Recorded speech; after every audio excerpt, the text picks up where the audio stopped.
नमस्कार, आपका स्वागत है हृदयम टॉक्स पर। आज हम बात करने वाले हैं एक मंत्र के बारे में। ये मंत्र इतना ज़्यादा प्रभावशाली है कि अगर इस मंत्र को आप बार बार बोलते रहेंगे, इसको उच्चारण आप बार बार करते रहेंगे, तो आपकी जीवन में जो भी समस्याएं आ रही हैं, चाहे वो शारीरिक समस्याएं आ रही है, चाहे वो मानसिक समस्याएं आ रही हैं, या फिर सफलता में कोई रुकावट आ रही है, या किसी भी तरह की कोई भी परेशानी आप अपनी ज़िंदगी में फेस कर रहे हैं, वो सारी परेशानियाँ आपकी सॉल्व हो जाएगी, वो सारी परेशानियां आपकी दूर हो जाएंगी। आपकी आध्यात्मिक उन्नति भी इस मंत्र द्वारा शुरू हो जाएगी। आपकी जो आध्यात्मिक जर्नी है ना, वो इसी मंत्र के द्वारा आगे बढ़ेगी। तो आज हम बात करने वाले हैं मणिपुर चक्रा के बारे में। मणिपुर चक्रा हमारे नाभि के ऊपर स्थित है। नाभि से 3 उंगली ऊपर हमारा मणिपुर चक्रा होता है। मणिपुर मतलब मणि मतलब ज्वेल, बहुत सारे ज्वेल्स मतलब जो बहुत कीमती गहने होते हैं, जो हीरे जवाहरात होते हैं वो।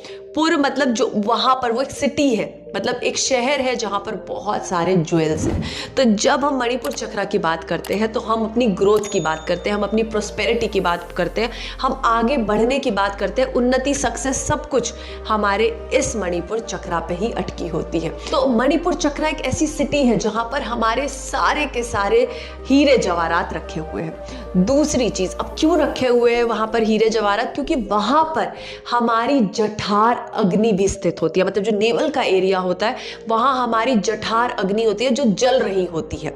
तो जठार अग्नि क्या है? जो हमारे खाने को पचाती है। मतलब वहां पर अग्नि है और वो अग्नि क्या कर रही है? हमारे खाने को पचा रही है। हमारे पूरे शरीर में ऊर्जा, जो ऊर्जा पूरे शरीर में फैल रही है, जिसकी वजह से हम चल पा रहे हैं, बोल पा रहे हैं, अपने रोजमर्रा के कार्य को कर पा रहे हैं, वो सारे उसी जठार अग्नि में बने हुए भोजन से जो ऊर्जा बन रही है उसके द्वारा हो रहा है। तो वहां पर एक ऐसी ऊर्जा है, एक ऐसी अग्नि है जो हमारे शरीर में क्या करती है?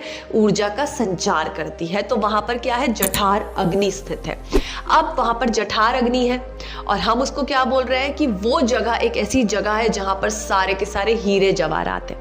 अब हीरे जवाहरात और जठार अग्नि और अध्यात्म का क्या रिलेशन है? जब हम इससे ऊपर बढ़ते हैं, मतलब इससे ऊपर के चक्रा में बढ़ते हैं, तो हमारी आध्यात्मिक उन्नति होती है। जब हम इस एरिया से नीचे के चक्रा में बढ़ते हैं तो हम इस भौतिक संसार में उलझते रहते हैं। तो जब हम इससे ऊपर बढ़ना चाहते हैं, सब चीजों में आगे बढ़ना चाहते हैं, आध्यात्मिक उन्नति करना चाहते हैं, तो हमें जो नाभि के पास जो नेवल, जो मणिपुर चक्रा है, वहां से ऊपर बढ़ने की बात करनी होती है और ऊपर बढ़ने की कोशिश करनी होती है। तभी हमारी आध्यात्मिक उन्नति होती है। नहीं तो हम नीचे के ही चक्रा में फंसे रहते हैं। खाना पीना, रिप्रोडक्शन, बस इन्हीं चीजों में हमारी जिंदगी चलती रहती है और हम कभी आगे नहीं बढ़ पाते। तो यहाँ पर 2 चीजें क्लियर होती है कि एक तो हमारी जो जठार अग्नि है वो वहां पर है, दूसरी कैसे वो मणिपुर चक्रा कहलाता है, ये हमने बात करी। तो हमें आगे बढ़ना है, हमें ग्रोथ करनी है। ग्रोथ सिर्फ अध्यात्म में नहीं, ग्रोथ हर चीज में, ग्रोथ अपनी लाइफ में भी ग्रोथ करनी है। तो इस चक्र को क्या करना पड़ेगा? आपको एक्टिव करना पड़ेगा। आप अगर चाहते हैं कि आपके जीवन में सब जगह हीरे जवाहरात हो, सब जगह ग्रोथ ही ग्रोथ हो, सब जगह सक्सेस ही सक्सेस हो, तो आपका ये चक्र एक्टिव होना चाहिए। ये चक्र आपका प्रॉपर्ली काम करता हुआ होना चाहिए। तो इसके लिए जिस मंत्र का उच्चारण आप करेंगे वो है रम।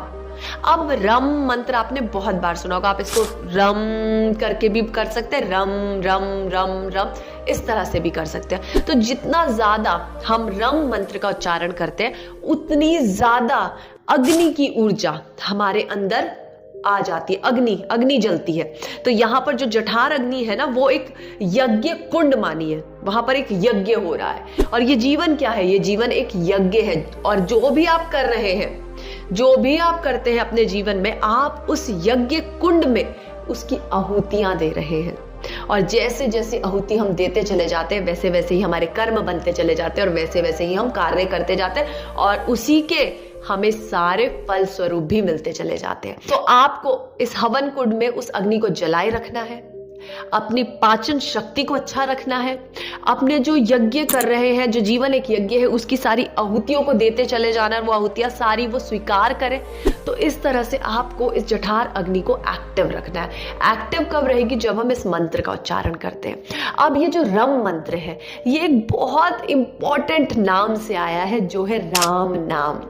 जब हम राम बोलते हैं ना, तो राम का ही एक रम वहीं से निकला है। तो जितना ज्यादा हम रम मंत्र का उच्चारण करते हैं, उतने ज्यादा हमारे कर्म भी कटते चले जाते हैं, उतने ज्यादा वो जो अग्नि है ना, वो इतनी तेज जलने लगती है, और जितने जितने कर्म हमने गलत करे होते हैं ना, उन कर्मों को भी काटना शुरू कर देती है। अगर आप राम नाम बोलते हैं, आप रम बोलते हैं, तो आपके अंदर कौन सी एनर्जी एक्टिव होगी? फायर एनर्जी, अग्नि तत्व एक्टिव होगा।